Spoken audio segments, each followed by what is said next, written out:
Petugas PMI Kota Jakarta Barat menyemprot setiap sudut kelas SDN 02 Wijaya Kusuma jelang tatap muka terbatas.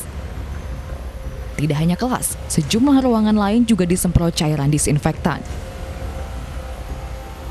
Untuk SDN 02 Wijaya Kusuma ini, tatap muka digelar terbatas hanya 50%. Tatap muka juga hanya dapat dilaksanakan dengan izin orang tua. Pembelajaran tatap muka yang kita lakukan dengan blended learning. Izin orang tua menjadi persyaratan kita. Kalau orang tua tidak mengizinkan, kita tetap melayani dengan pembelajaran online. Jadi seluruh hak anak-anak masih didapatkan. Penyemprotan disinfektan juga berlaku di SDN 04 Cilandak Barat, Jakarta Selatan. Petugas dari Dinas Kebakaran memasuki satu persatu ruang kelas dan menyemprot cairan disinfektan. Total, 610 sekolah di Jakarta akan mulai tatap muka setelah status PPKM turun ke level 3. Pelajar di Kota Waringin, Kalimantan Tengah antusias mengikuti vaksinasi demi bisa kembali ke sekolah. Target dibukanya kembali sekolah pada Desember masih harus menunggu ketersediaan vaksin COVID-19 untuk pelajar. Sudah sekolah tatap muka belum? Belum. Bulan kedua ya. Siswa-siswi di Pangkalan Bun, Kabupaten Kota Waringin Barat, Kalimantan Tengah begitu antusias mengikuti vaksinasi massal. Mereka sudah rindu dan bersemangat untuk bisa kembali ke sekolah. Vaksinasi pelajar ini ditinjau langsung oleh Gubernur Kalimantan Tengah Sugianto Sabran, didampingi Bupati Kota Waringin Barat, Kapolres, dan Kepala Dinas Pendidikan Provinsi Kalimantan Tengah. Banyak sekali pelajar-pelajar yang kelas 2, kelas 3, SMA, derajat ini banyak sekali, hampir ada 300 kejadian lah yang nikah gara-gara COVID, yang nikah dini, pelajar anak-anak kita. Mudah-mudahan Desember itu sudah bisa tatap muka Kalimantan Tengah. Pelajar berharap vaksinasi dapat segera dialokasikan agar siswa bisa kembali ke sekolah. Sekolah online beda sama sekolah offline, karena enak sekolah offline. Sekolah tatap muka direncanakan berlangsung pada bulan Desember 2021. Namun karena ketersediaan vaksin untuk pelajar yang jumlahnya terbatas, menyebabkan belum pastinya siswa kembali ke sekolah. Kita akan membahasnya bersama dengan Wakil Ketua Komisi 10 DPR RI, Dede Yusuf, dan Komisioner KPI, Retno Listiarti. Assalamualaikum, selamat malam Kang Dede, Mbak Retno. Selamat malam, Mas Abraham. Ya, saya ke Kang Dede terlebih dulu ya. Kang Dede, pekan lalu kita dengarkan apa yang disampaikan Mas Menteri Nadiem Makarim, niatnya untuk memastikan sekolah tatap muka ini harus berlaku. Kalau resiko yang kita tangkap apa yang disampaikan adalah cognitive learning siswa. Kemudian kalau dari orang tua ribet dalam tanda kutip bisa berimplikasi pada tingkat kekerasan dalam rumah tangga. Sebetulnya apa yang terjadi, Kang? Ya, baik. Terima kasih, Mas Abraham. Selamat malam juga buat Ibu Retno. Jadi pertama, kita harus bisa menyadari terlebih dahulu bahwa pembelajaran jarak jauh itu tidak efektif. Artinya, setelah melihat hasil data yang disajikan oleh Kementerian Pendidikan, efektivitasnya itu mungkin sekitar 45% sampai 50% saja. Dan kemudian kalau kita tanya juga kepada anak-anak, maka anak-anak itu sudah bosan untuk berada di rumah. Dan faktor kesulitan lainnya karena hampir semua kegiatan siswa yang disebut sebagai kegiatan-kegiatan ekstrakurikuler atau kegiatan lainnya itu juga selama ini tidak dilakukan. Kita bisa bayangkan energi mereka akhirnya bisa kemana-mana. Dan itulah yang kemudian terjadi. Kita banyak mendengar sekali banyak siswa-siswa yang akhirnya menghentikan berhenti sekolah untuk membantu orang tua, atau mungkin lebih banyak main belajar game online, ataupun juga bahkan yang tadi sudah malah menjurus pada hal-hal yang kurang baik dan tidak positif. Apa yang dikhawatirkan yaitu yang disebut sebagai learning loss itu, karena 1,5 tahun interaksi antara pelajar dengan yang mengajar itu boleh dikatakan praktis tidak ada. Sehingga kita takut dan kita khawatir bahwa daerah-daerah, terutama di daerah, jadi kita tidak hanya boleh berbicara di kota besar saja, yang infrastruktur PJJ-nya juga masih jauh, tertinggal, belum memiliki sarana prasarana, ya otomatis lebih banyak tidak sekolah. Itu sebabnya kemudian ketika kita juga melihat bahwa faktor orang tua yang merasa ada bebannya, kita bayangkan saja kalau orang tuanya ada dua, anaknya ada 2 atau 3 di rumah, maka yang terjadi adalah orang tua harus berbagi waktu dengan apa yang dia lakukan di luar. Nah, oleh karena itu kita pikir memang sudah saatnya kita harus move on. Dan move on ini tentunya adalah dengan mengembalikan kesempatan anak untuk belajar secara bertahap. Jadi poin utamanya adalah secara bertahap dan benar-benar mengikuti prokes. Toh kalau kita melihat bahwa pasar, mal, dan lain-lain sudah mulai dibuka juga. Demikian, Mas Abraham. Oke, saya ke Mbak Retno juga demikian. Mbak Retno? Iya, kalau Anda melihat apakah pembelajaran tatap muka yang dipastikan berjalan per besok di beberapa daerah di level 3 ini, apakah prinsipnya untuk menyelamatkan anak, dalam artian tadi cognitive learning loss-nya itu akan dikembalikan kembali, atau di sisi lain menjurumuskan, dalam artian bahwa tidak ada satupun yang menjamin bahwa lingkungan sekolah itu aman dari COVID-19? Ya, pertama kalau menjawab pertanyaan itu, memang saya lebih menggunakan data KPAI aja ya. KPAI kan melakukan pengawasan langsung. Pengawasan langsung ke sekolah itu karena kami punya 3 kriteria untuk buka sekolah. Yang pertama sebenarnya adalah penyiapan infrastruktur dan juga SOP atau prokes. Dan yang berikutnya bahwa SOP dan prokes ini itu betul-betul sudah disosialisasi dan terjadi perubahan perilaku. Nah, dari hasil pengawasan kami secara infrastruktur kemudian terjadi peningkatan. Di 2020 itu hanya 16,39 yang siap. Tapi begitu tahun 2021 itu angkanya naik menjadi 79%. Kesiapan infrastruktur maupun protokol kesehatan. Namun dari sisi pengawasan kami ketika datang ke tempat-tempat uji coba dan simulasi tatap muka, ternyata masih ditemukan cukup banyak adalah ketidakpatuhan terhadap protokol kesehatan. Jadi perubahan perilakunya ini masih sulit, termasuk dilakukan oleh guru.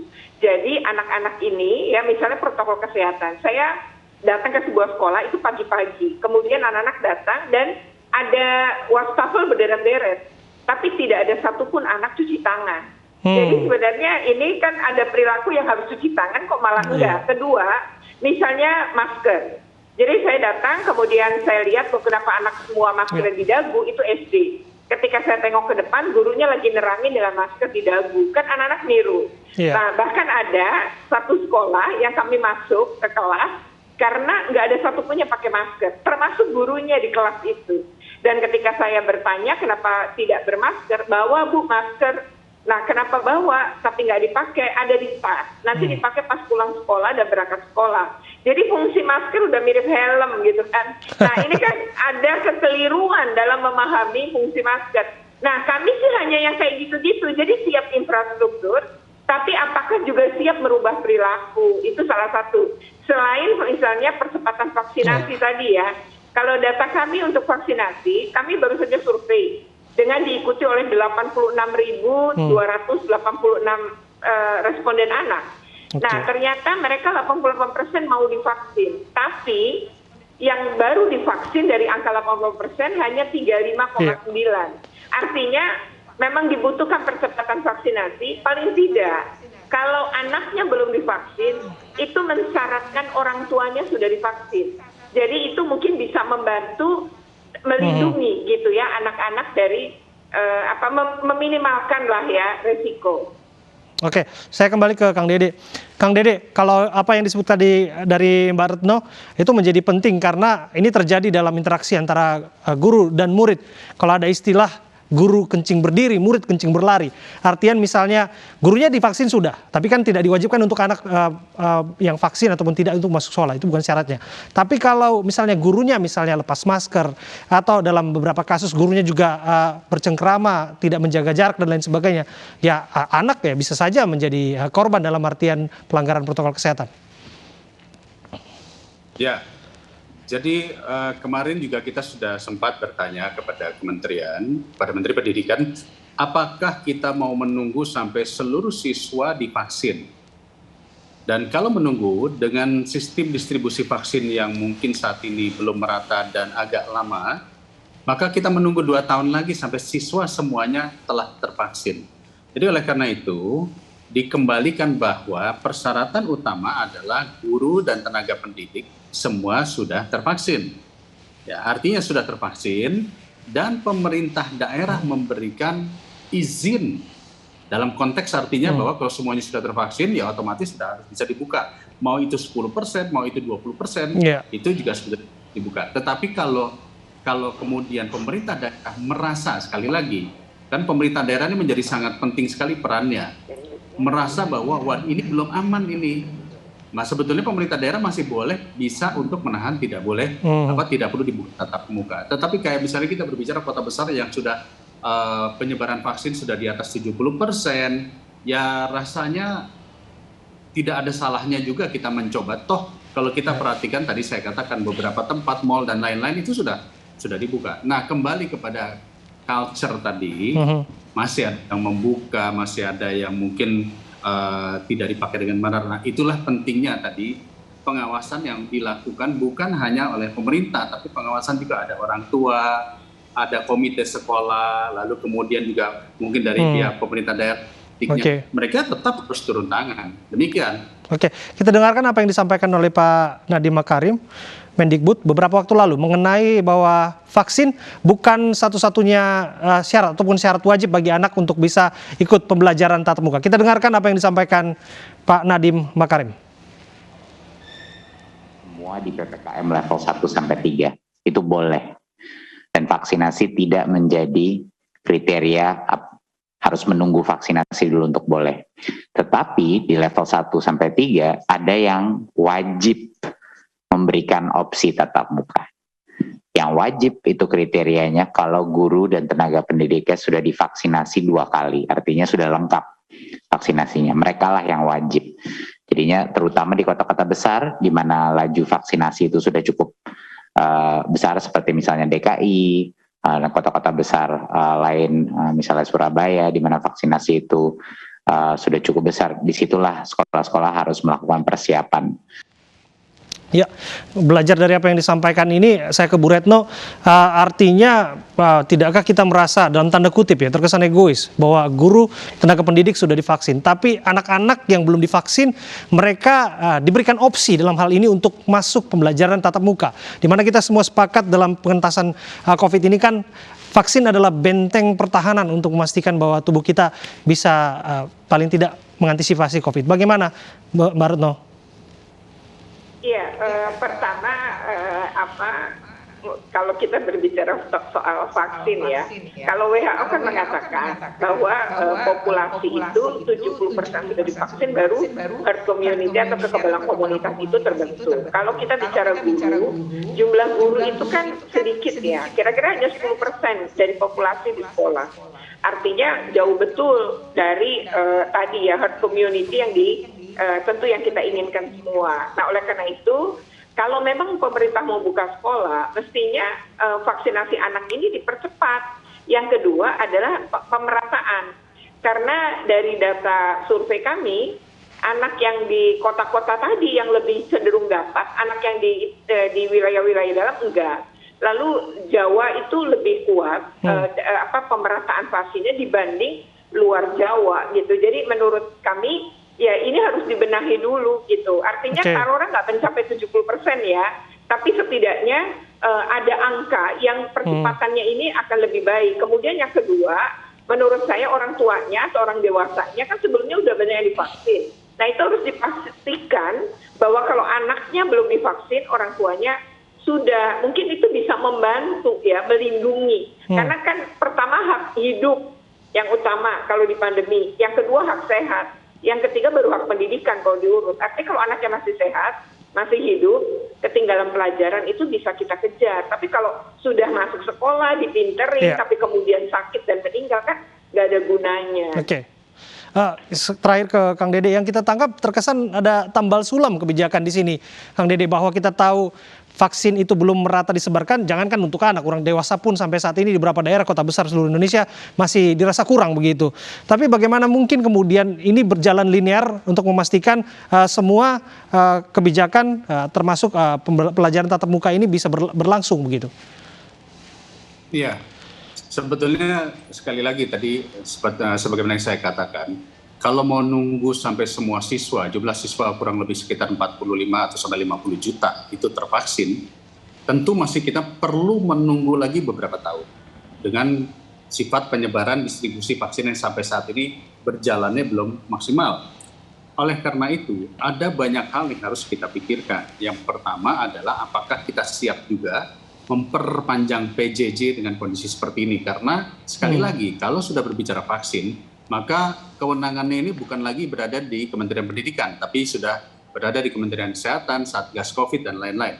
Itu sebabnya menjadi sangat penting sekali lagi pemerintah daerah. Walaupun kemarin kita sudah mendengar katanya ada salah seorang gubernur yang kemudian menantang Menteri Pendidikan untuk untuk melihat kenyataan. Betul. Oleh karena itu kami juga meminta Menteri Pendidikan harus duduk bersama dengan para gubernur. Lalu kemudian nanti akan memetakan mana yang memang pemerintah daerahnya sendiri masih belum yakin dengan daerahnya. Kalau pemerintah daerahnya belum yakin, sebaiknya tidak buka. Walaupun itu katakanlah adanya levelnya 1, 2, 3, tapi ada juga yang mungkin pemerintah daerah kami kekurangan tangan, kami nggak bisa menghandle penyebaran vaksin belum merata. Jadi sebenarnya kalau saat ini saya lebih percaya kepada pemerintah daerahnya, karena pemerintah daerah inilah yang langsung first hand melihat langsung di lapangan.